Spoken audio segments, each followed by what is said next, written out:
All right, good morning, folks. It is 6:44, I think. Yeah, 6:44 in the morning on day 98, I think. Yeah, day 98. There's Martin. Let's go. Yeah, just got some breakfast just down the street at the McDonald's here, and we're gonna check out of the hotel. Hit a gas station on the way out for some extra water bottles, and then into the desert for 4 or 5 days. Ooh. Yeah, so... The expectations, more than 90 degrees. Yeah. It's gonna be hot, it's gonna be sunny, it's gonna be dry, it's gonna be awesome.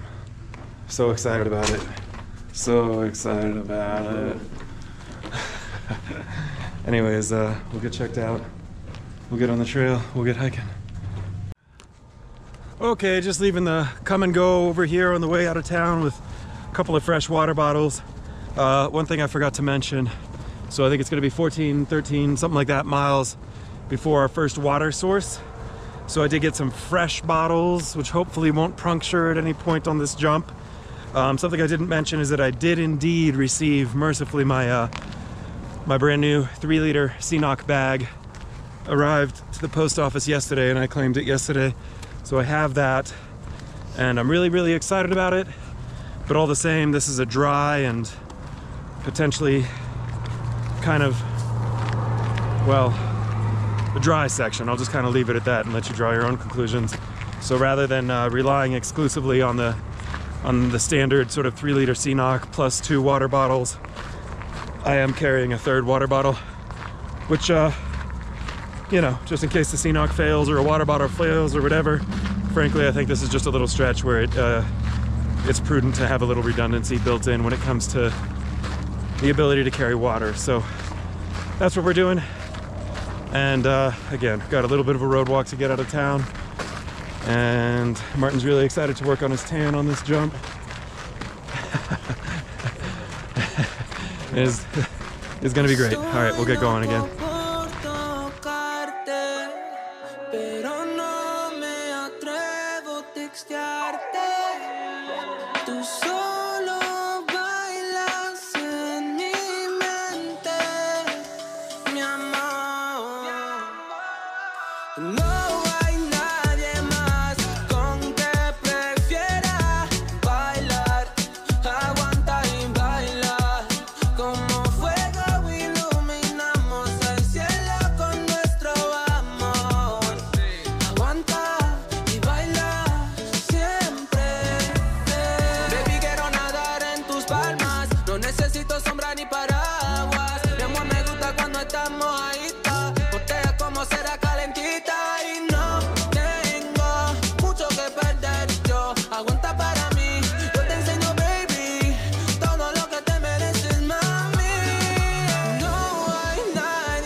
Lo suelto encima de mi baby, siempre te siento, siempre te siento.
Afternoon.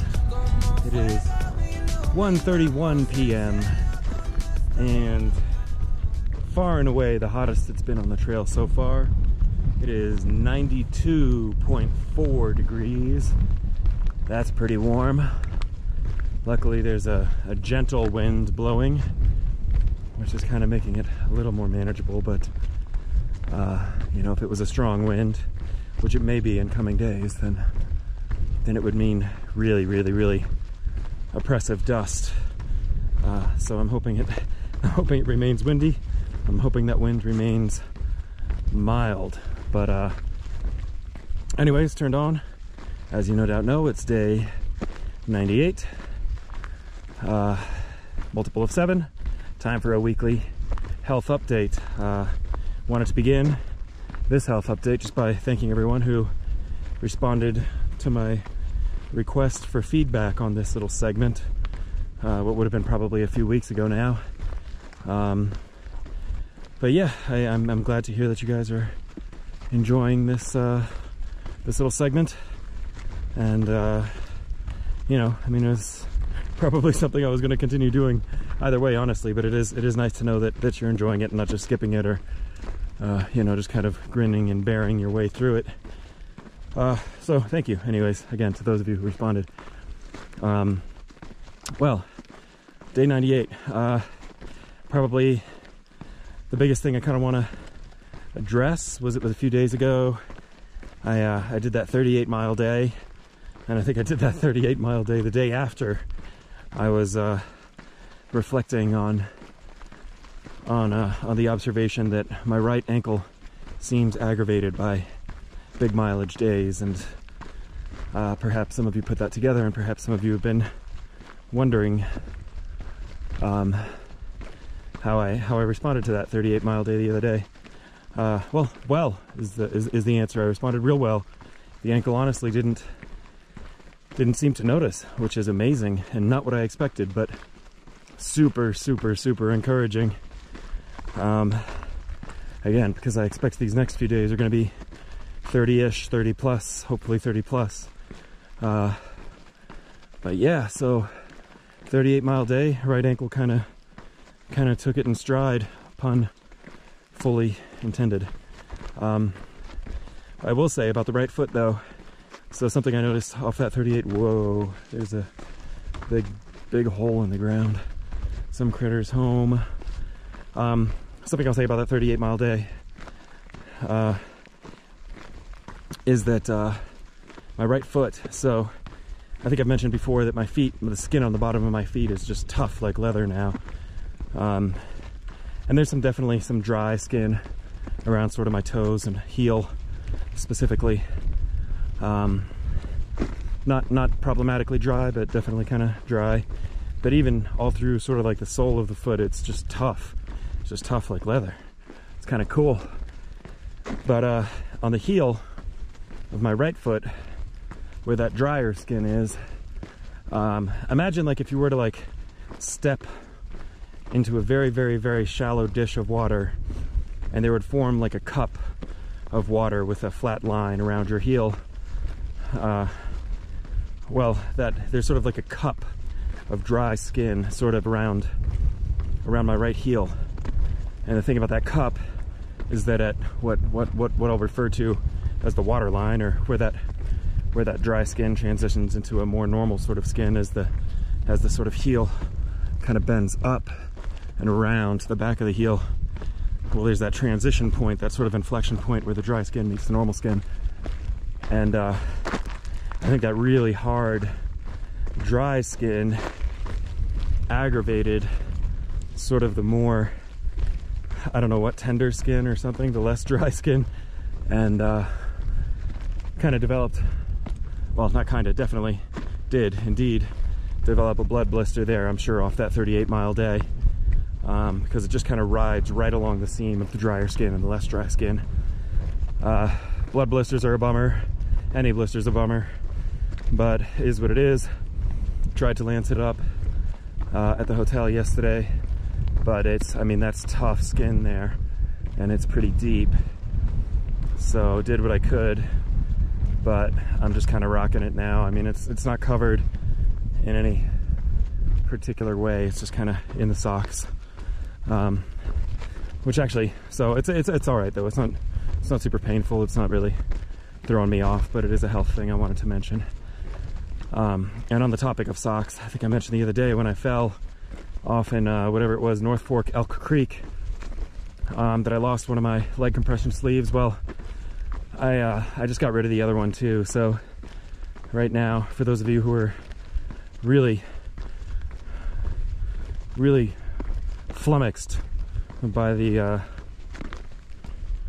potentially gratuitous number of socks that I was wearing in one of my videos weeks ago, you can rest assured now I have fewer socks to wear. So right now, currently and moving forward, I'm wearing just my Injinji toe sock liners plus my quarter cushion darn tough socks, the merino wool socks. So that's it. The sock liner, or excuse me, the leg sleeves are gone, and my sealskins, I mailed those home as well. Also mailed home my rain pants. Did both of that. Mailed both of those away, and I think I was right here in Rawlins. Might have been encampment. I don't even remember. I think it was encampment. It was encampment. Yeah, but anyway, so that's the right foot, that's the right ankle. Doing good, feeling good generally. Make sure we're still recording here. We are indeed. All right, regarding the rest of the body, yet again, feeling pretty good. I mean, so there was some rough water north of encampment, between encampment and Rawlins.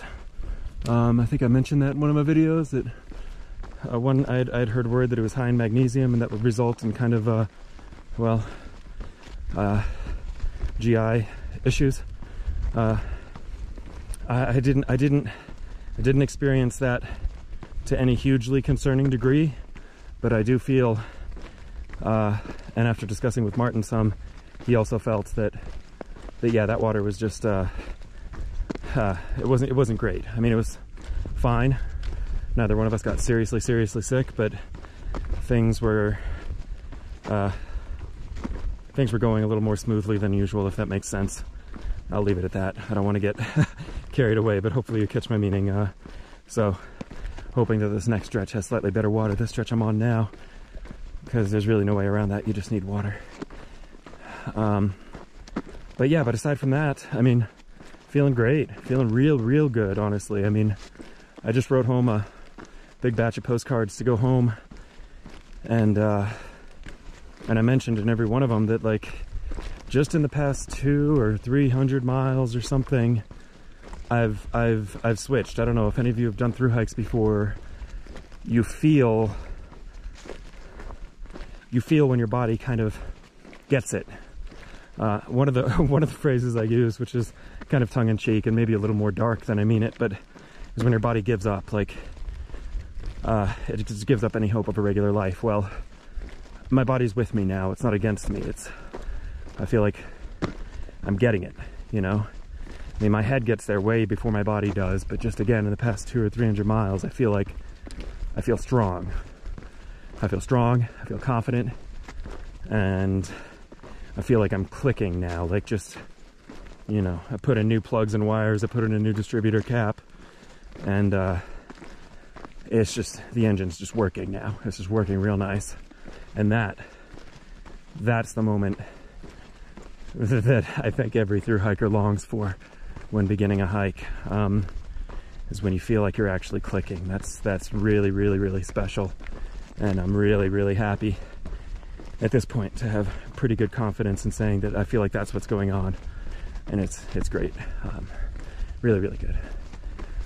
So final couple things I'll mention about gear. I did get my sister, thank you, sent out a replacement poncho, her own personal Frog Togs poncho, to replace the one that was gobbled up by the insatiable hunger of that North Fork Elk Creek.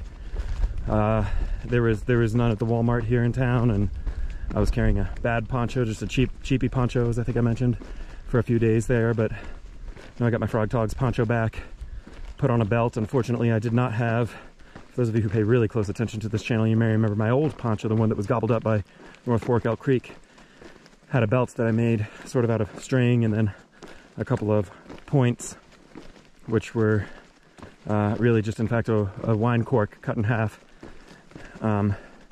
You can go back and check my CDT Load-out video if you want more information on this, but that wine cork was from a bottle of wine that I shared with my wife before getting on trail.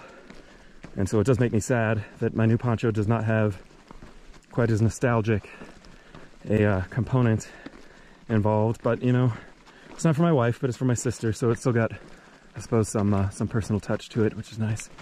And then, so I'm happy to have the poncho anyways. Very, very, very happy. Thank you again, Aaron.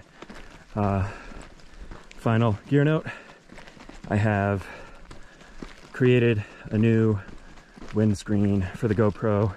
I lost the windscreen, which I began the trail with in Leadville, and I'd been using my backup windscreen, but I wasn't super thrilled with its performance. So while in Arvada with Cowgirl Martin and Tiffany, excuse me, Cowgirl Martin and Midnight, bought up the components from a Joanne Fabric, and finally just yesterday got around to actually building up the new windscreen. So I have no idea yet how it's performing, but we used it for the Martin interview yesterday for the first time. Hiked a chat with Martin yesterday, and I'm using it right now for this. So anyways, with that, this is a super long health update, praying that this will be the only health update in the Great Basin. It certainly should be. Just as a reference point again, it's whatever, 120 or something when I started recording, and I've already had 6.5 liters of water on the day, so that's what hiking through 92 degrees looks like. Yeah, well, anyways, hope you enjoyed it. I'm gonna snap off. I will talk to you guys later.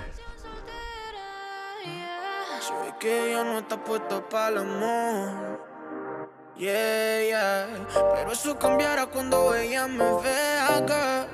Porque lo sepas. Porque ella me ha cupido a pedirle un favor. Yeah, yeah, yeah, yeah. Esperando tu DM, pa' que invites una ronda más, pa' que su labio me bese ya y se repita lo de ayer. Esperando tu DM, pa' que la noche haga lo suyo, que la fluidez le gane al orgullo y que sea lo que tú quieras hacer. Repetiría 1.000 veces la noche que te vi. Sabía que era ese hombre que me hace reír y me hace creer que yo soy la mujer que se merece algo puro y no solo pa' comer. Y yo lo quiero, ya no va a comer. All right, folks, 7:39 p.m. and 88.3 degrees. Made it to home for the night. Just walking back to the tent. Check out this cool little like open prairie we're in. I guess this is what they call the Great Basin. Whew. Anyways, yeah, so today was a pretty good day. I'm pretty happy with the mileage that we did today. It was fun hiking with Martin today. I'm excited about another fun day hiking with Martin again tomorrow. Yeah, I think the forecast for this jump was to be hot and windy for sure, but luckily there was no real like precipitation in the forecast. So there's Martin's tent. He's just kind of getting dialed in. Hello. Oh, you want to show your tent? Right. Okay, let's take a look at Martin's home. It's a completely different tent. Go inside. Welcome. Oh, look it's like MTV Cribs. Oh yeah. There's a nice little vestibule though. Yeah, that's very nice. This is a strange material. What is this? Do you know what that material is? I don't know. I really don't know. It's cool. I put the ground sheet under it, and the good thing about the tent is, well, that's the same for yours, of course. You can put your head on that side, and if it is a little bit bumpy or whatever, you can change it. Yeah. So, but the lucky thing is inside you have also, here is the vestibule, but there is a vestibule also on the other side. Oh, okay, cool. Oh, nice. You can open up both sides if you want. Oh, that's cool. And a little ventilation on the ends. Here's the ventilation. Yeah. There is inside here. There is, I don't know, something like this. You can close it. Yeah, if it's weather or something. Weather. And here extra possibilities for if there is so much strong wind. You can, with an extra tent stakes, you can put it on the ground. Very cool. I'm very happy with it. Yeah. Totally different tent. Yeah. It's a little bit heavier. Yeah, that's true, but I mean, probably better in the wind for sure. Better in a lot of things, honestly. Cool. Well, so there's Martin's tent and my tent, of course. I'm sure you guys have seen this. Martin was kind enough to donate his trekking poles because, as I think I mentioned in a previous video, I don't think there's going to be much of any sticks around for me to use for these little like outrigger things. Let's see. Oh, we came across some other hikers. So one was Stinger. I think I may have mentioned, I don't know if I mentioned or not, he's already hiked the CDT like 2 or 3 times. He's hiked the PCT a couple times, the AT maybe once or twice, I don't really know. This is just kind of what he does. Former military dude, but still pretty young. I don't know. I don't think he's 40 or anything. Still a decently young dude.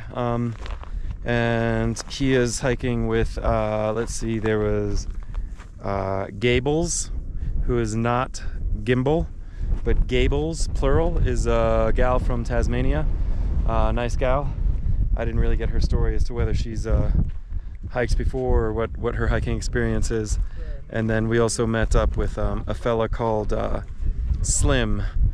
And Slim, I didn't really get his story either. But the cool thing about Slim is that I actually ran into his brother on trail like a couple weeks ago, a dude called Dance On.